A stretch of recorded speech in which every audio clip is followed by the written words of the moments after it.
For 20 years, millions bought the pitch, love is love. Private, consensual intimacy was sacred. Government had no place in the bedroom. That emotional slogan powered a constitutional revolution, Lawrence v. Texas in 2003, where the Supreme Court struck down sodomy laws and declared adult sexual conduct a protected liberty. But now, in the crown jewel cities of the movement, San Francisco and Minneapolis, they think it's finally safe to go further. These gay meccas are rolling out the red carpet for commercial bathhouses, taxpayer-regulated venues built for anonymous, multi-partner sex on demand, not behind closed bedroom doors, in licensed businesses where the rainbow flag flies and the city collects the fees. After shutting them down as deadly public health risks during the AIDS epidemic, they're betting America's acceptance of love is love means no one will push back. What if that confidence just built the factual trap that could bring the whole privacy framework crashing down, Rose style? Welcome back to Still Not Canceled, where we question everything, especially the narrative. I'm Kelly Jackson.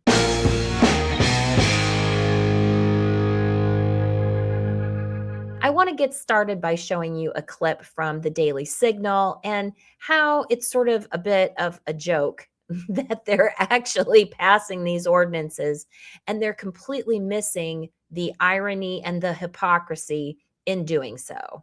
The gays of Minneapolis are trailblazing for gay sex in bathhouses. Can we have a normal day in the news just once? Okay, let's hear about it. Bathhouses and having sex at them used to be legal in Minneapolis before the AIDS crisis hit. Well, now some council members and some community members want to repeal that ban. Those who spoke out today were mostly from the LGBTQ community, since that's who traditionally uses these spaces. The argument is that it creates a safe space to engage in sex with condoms and other items available. And they can't just do this at someone's house? It needs to be in a public space? Also, this guy is willing to do all that, but is unwilling to breathe oxygen? As a gay trans person, bathhouses and commercial sex spaces are so special. I bet they are. They're places that are centered on connection. That's the point of them. Connection, huh? I see what you're doing. They're spaces of deep care between strangers. Deep care between strangers? Uh-huh. You haven't engaged deeply with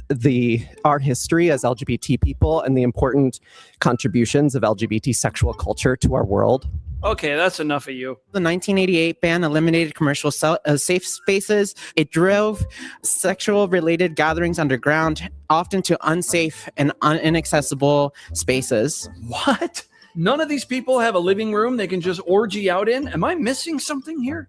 Very trans, very queer. What does sanctuary mean when our community is still forced to meet in secrecy for our own safety? I feel like it's important to allow people to do what they want. And if that gets us more tax revenue, that's great. Research has shown that pushing sexual activity into less visible spaces does not eliminate the risk.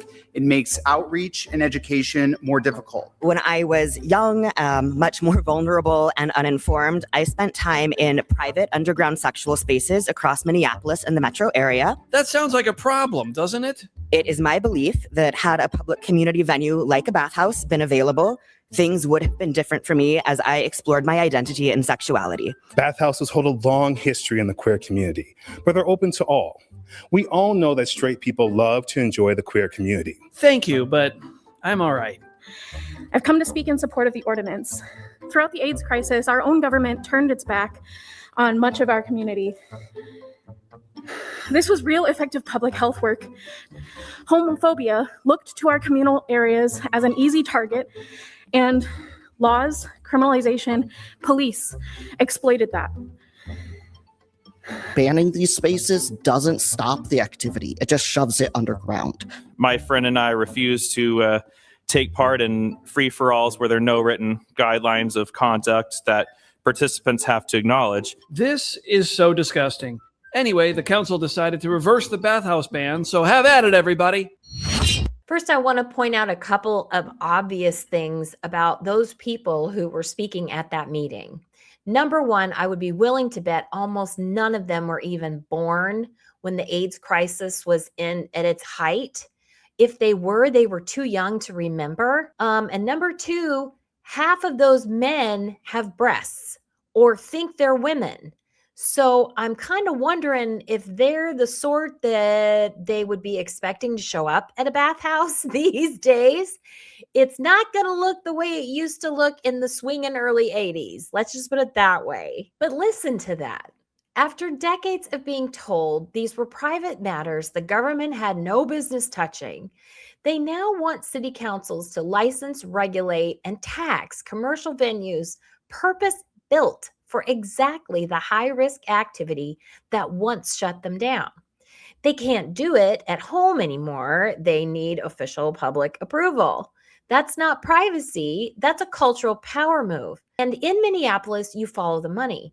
Multiple speakers openly highlighted the tourism dollars and the sex tourism revenue currently being left on the table. The city already brands itself as an ultra-welcoming LGBTQ destination. Changing the ordinance was pitched in part as unlocking new economic opportunity. That kind of candid talk validates the deep cynicism many conservatives felt from the very beginning.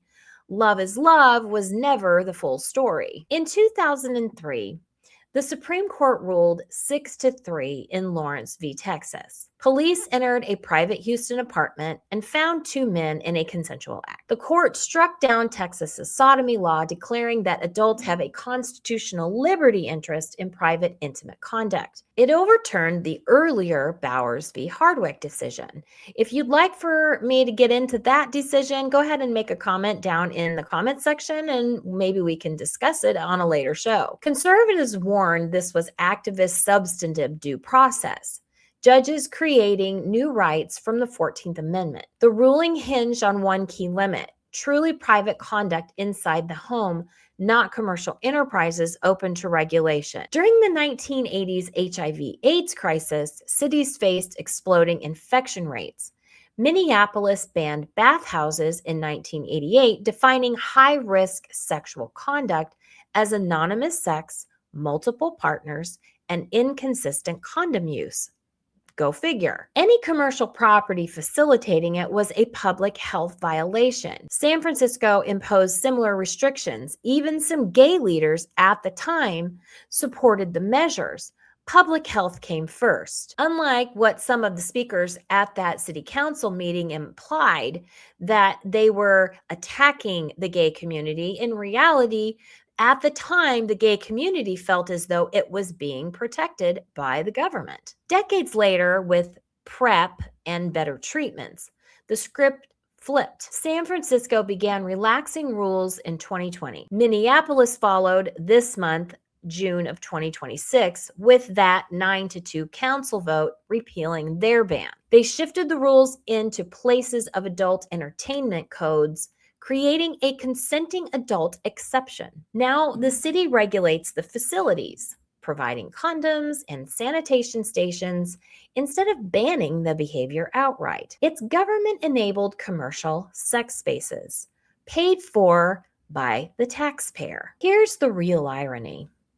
Conservatives have long argued that government has a legitimate role in limiting behaviors that harm society and public health, exactly what the old bathhouse bans were trying to do. Yet the movement that once demanded government stay out of the bedroom has now invited government in as regulator, licensor, and tax collector. By moving this activity into publicly regulated, commercially promoted venues, complete with tourism revenue projections, they've created a factual record that could invite courts to say this is no longer purely private. After Dobbs, expansive due process claims are on shaky ground. The cities felt invincible because so many accepted the love is love framing, even if they were bullied into it. Instead, they may have built the wrecking ball that brings down their whole rainbow-colored house of cards. If you're tired of the narrative,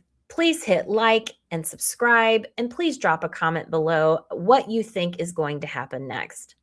My name is Kelly Jackson. Thanks so much for watching Still Not Canceled, and I will see you next time. Bye-bye.